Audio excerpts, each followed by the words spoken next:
This is Donna, and we are live here in Nashville, and we're at the CBA Unite conference, and I am just thrilled to be with Terri. We have been communicating online, and it's amazing how you can feel like you know each other even before you meet in real life. So she's going to tell us a little bit about herself and her books, and she's agreed to answer some questions with us. So Terri, go ahead and start off by just telling us a little bit about your story. Oh goodness. Well, it's a pretty large story, so I'm not really sure where to start.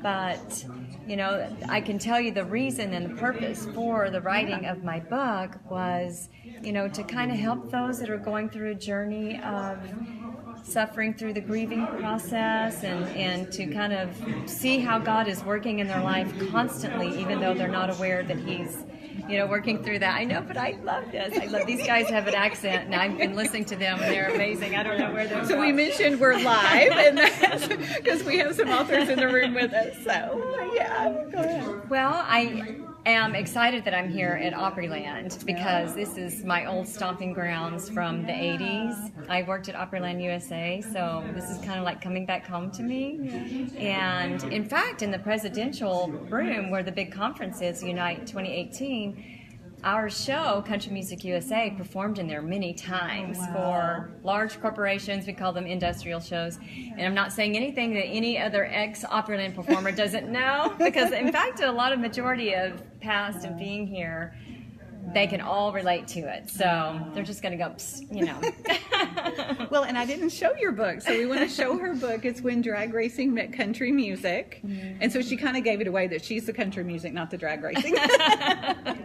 Yeah. So tell us a little bit about the drag racing part then. Oh boy. Well, my late husband, which is the tagline there, of course, widow's journey and rediscovery. Terri Schmidt, he was the founder and originator of the Blue Max Funny Car back in the 60s and 70s. He's one of the pioneers of drag racing and in the Hall of Fame, and with the International Hot Rod Association as well, NHRA. And so he did that, back in the 70s, and was highly successful. The Blue Max is just world renowned, and major championship wins, and drivers, just amazing men. And he did that for the majority of his young adult life. When I met Harry, he was 41. I was 21. Oh, wow. So you can imagine my mother was, so they kind of had a little tug of war over my life and the direction, the future that my life was going to go. But we met at a water fountain. He had already retired from drag racing. So whenever I met him, he had already started his wholesale jewelry company. And so I had never heard of the Blue Max. I did not know until a really sweet love story, and I'll share that later. Wow, that's good. So I was going to ask, so writing this book, did it energize you or exhaust you, or a little of both? Or? Oh boy, well, really 3/4 of the book is an accumulation of 7 years of writings of a column that I write for in a downtown Dallas newspaper. Okay. And I am on the church announcement page, so I can speak freely about my faith, and hopefully reaching a larger audience in the secular world. So 3/4 of that is chapters in parts of what I discovered really was kind of going through the grieving process of re-identifying yourself on the other side of what you attach your identity to, which for me was a mother, wife, and of course, wife of Terri Schmidt. So I probably the process and what I'm sorry, please ask me again, because I am all over the place. No, if it energized you or exhausts you, but it's good that a lot of it you'd already written and kind of worked through. And God had planned that. Yeah. That's what I was so thankful for. Even though it was 7 years, and I don't know how long really to say how this was a work, in progress from the heart. But it was 7 years plus just an additional 6 to 7 months of God gave me the title. He gave me the title. I thought it was going to be a devotion for grieving and healing. And whenever he said, no, when drag racing met country music, because Terry used to call me his little country music star, I thought, okay, well, the reason, I have to share the reason with the tag of why I became a widow. Yeah. So the first part is an introduction to Harry's life and growing up in his drag racing years. And then my life, apart from him, and then ours together, joined together with our family. But the hardest part, I would have to say, is revisiting the cancer journey. So Yeah. That is tough. Yes. So what? So I guess that leads into the next question: is what was the hardest part to write? Yes, I saw that, and was thinking about that. You know, it was fun tracing back through Harry's life because, you know, part of grieving, and everybody does it differently, is it changes you. Grieving changes you, and it kind of knocks the air out of you. And everything was fine, reliving Harry's life, you know, that was just surface.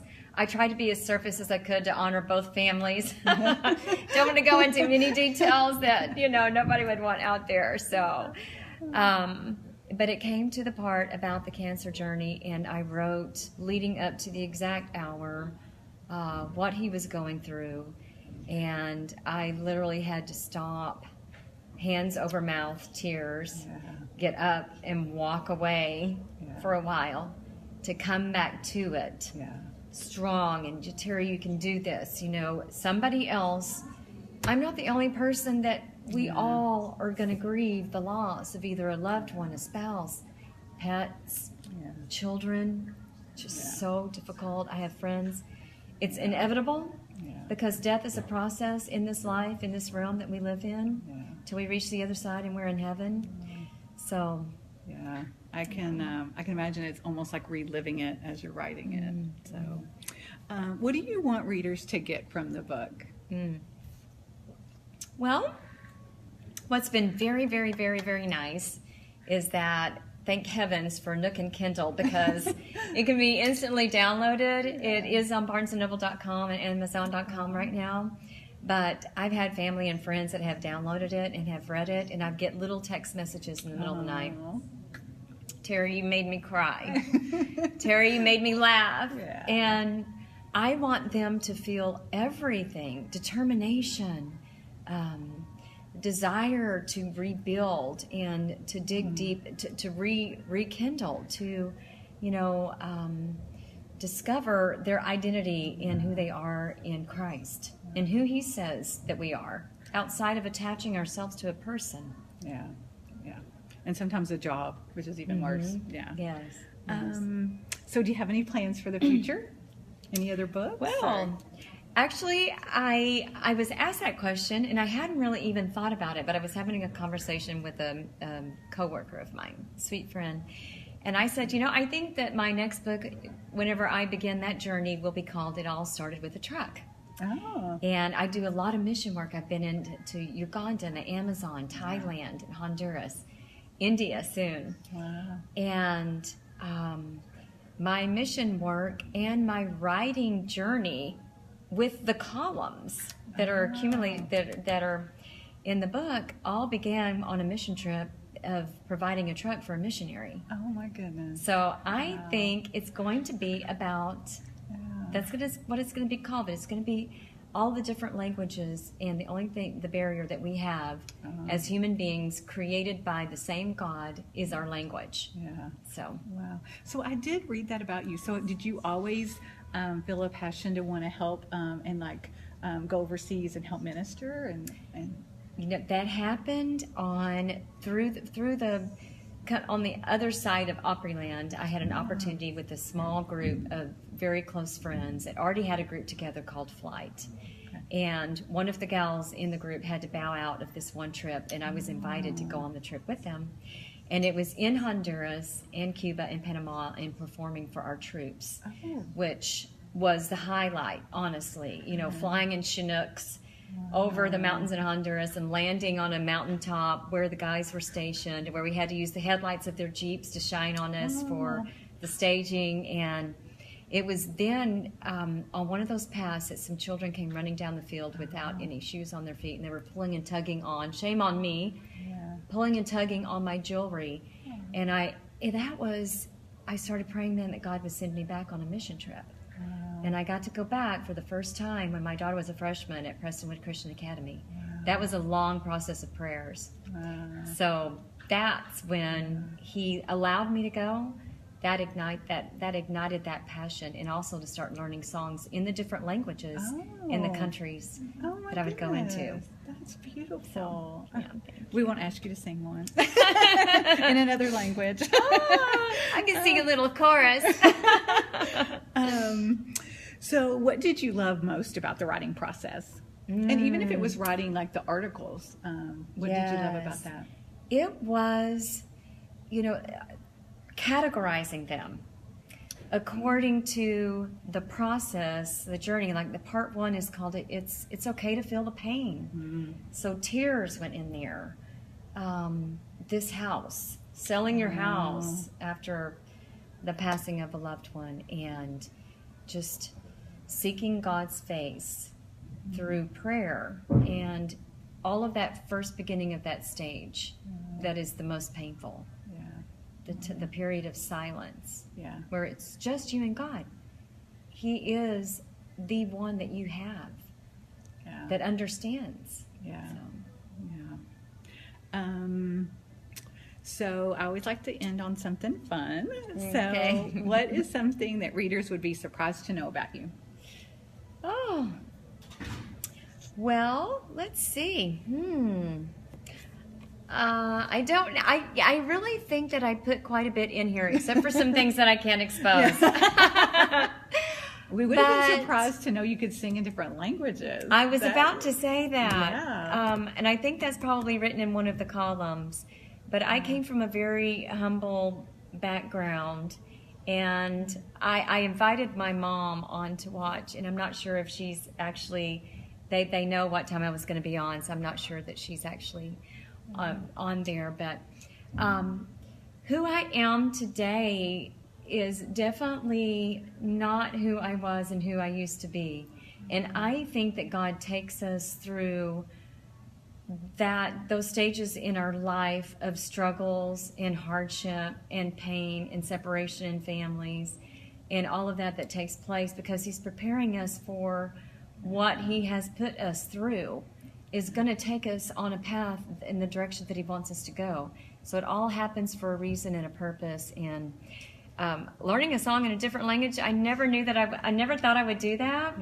But my friends that have offered a book signing in a private home with friends have challenged me to stand up and sing. Oh, wow. And I'm going to learn the song on guitar myself. Wow. So I've always relied upon musicians to help with that. And I've been saying it for years. I own 3 guitars. I think I should. So, That's great. Oh, thank you so much. Now, did you share the love story you wanted to share? Yeah. Oh, about the water fountain meeting. So that's how Harry and I met. And of course, I went back and revisited that water fountain after Harry passed. Oh. I retraced every one of our footsteps of every area that we went to, all of his office spaces, where we used to go, and that water fountain is still there. It's not one of those humongous, elaborate ones that would be so romantic, and I hate to spoil it, but it was one of the push the button and, but the funny story is in there. And at the time that I was in that building, it was in the interim coming between Opryland and going back home and then coming back off season. I was stationed in an office space just below his floor where his jewelry company was. And I had gone to lunch with the ladies in the office and came back, and it was after our meeting at the water fountain, which is silly, and it's in here, but I want to tell you what that was about. So hopefully it makes everyone laugh. But I came back to work after lunch with a humongous box, a gray box, and I opened it, and it was red roses tucked into tuxedo wrapping. It was called tuxedo roses. And the little card on the inside, all it said was HMS. I was like, who's HMS? Who is HMS? And the women were like, oh my gosh, the most eligible bachelor in the building. He's the guy upstairs. Because we would watch him walk to his car, watch him walk back, walk to his car because he had the blackout windows in the office building. So, That's so sweet. I love stories of how people meet. I do. I'm just a sucker for that. Thank you. Well, thank you guys for watching, and we're going to post it on the blog, and we will have links to the book on there. And Steve is on. You saw he said, send us a smiley face. Oh, yeah, and Barb's on. Hi, Steve. Hi, Barb. Thank you. I hope you guys got to see a part of it. This is Sweet Donna. She's amazing, and we've had so much fun. We have. And we will post it if you haven't got to see it all. We'll have it on Facebook, and I'll put it on the blog later. Bye. Love you guys.